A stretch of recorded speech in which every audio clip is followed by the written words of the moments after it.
in going through your presentation, one of the things that stands out for me is there's resident risk, there's resident evil. A feature that looks particularly alarming is the elevation of debt in advanced markets. And a question that is begged is, how on earth is this possible that advanced economies are able to sort of romp along, achieve soft landings, moderate inflation with 120% debt to GDP, and the US is the elephant in the room here, running 6, 7, 8% budget deficits? How on earth, where does that take us? Clearly, it's not necessarily a situation that can continue forever. And that's something that we've been pointing out in our report and in earlier exercises as well, that number of countries will need to consolidate their public debt. They will need to take efforts to reduce their structural deficits. In the case of the US, we have a cyclical deficit that is too large. I mean, this is an economy that is running deficits when it's already at full employment, and therefore that doesn't particularly seem appropriate from a policy mix perspective. But it also has large structural deficit that is need to be addressed. And so obviously this is something that will need to be done. Now, it doesn't have to be done right away. It's not that you have to all of a sudden implement a policy where you want to go from 6% deficit to zero, but there has to be a credible plan, and there has to be a process by which these deficits are brought to a level that is much more in line with having sustainable debt dynamics. And that's not just the US. We see this when we look at a number of European economies as well. One might argue that even if you think about Japan, of course, one of the highest debt levels in the world, they also benefit from some of the lowest interest rates. So with their negative real interest rate, debt service is not really a constraint. But that's one of the risks for them, is that if you had an increase in interest rates at some point, then how would that affect the sustainability of public debt? And that's an issue in a number of emerging market economies as well, including South Africa, where we've seen a significant increase in public debt over the last 15 years, and clearly more needs to be done to stabilize this.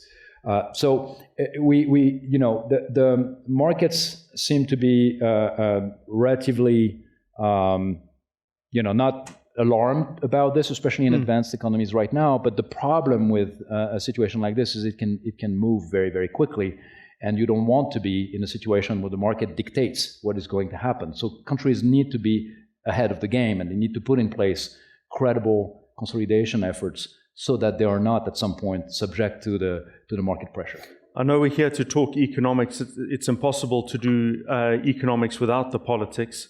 And I want to go back to the US. It's an election year, which to my mind makes it almost unimaginable, unthinkable that there would be fiscal consolidation in an election year. Instead, it'll be more promises.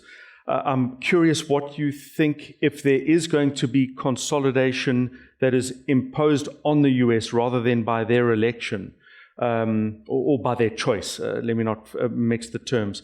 So if there were to be some type of shock, what would be the flag or the sign from the US economy that things aren't going well?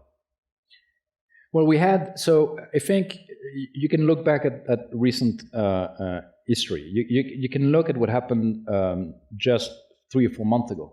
I think the discussion was starting to shift very quickly in October and November of last year, when, as I mentioned, all of a sudden the 10-year rate on US Treasuries was reaching 5%.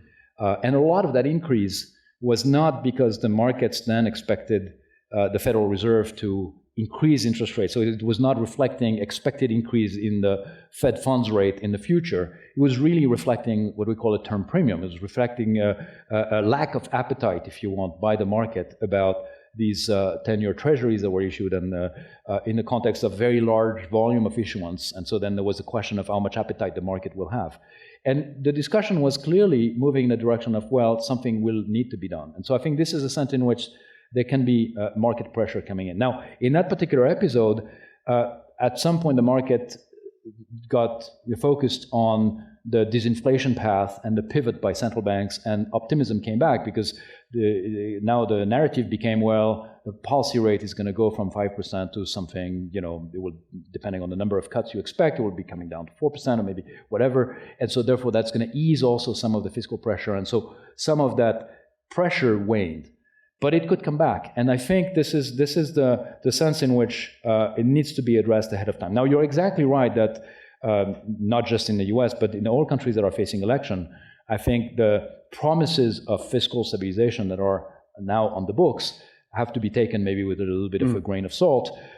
First, because maybe current administrations will not want to stick to them because they have an election fight an election battle to win, but then also because maybe the next administration, if there is a change in political orientation, may not be willing to be helped by the previous promises. So there is uncertainty there in that direction. By the way, it's not necessarily uncertainty that always goes in the direction of having less adjustment. A good example is what we saw with what we are seeing right now with Argentina. Yeah. The new administration is very committed to reduce public deficits, to consolidate public debt, is making major efforts, and so there's been, from that perspective, a very positive development in Argentina.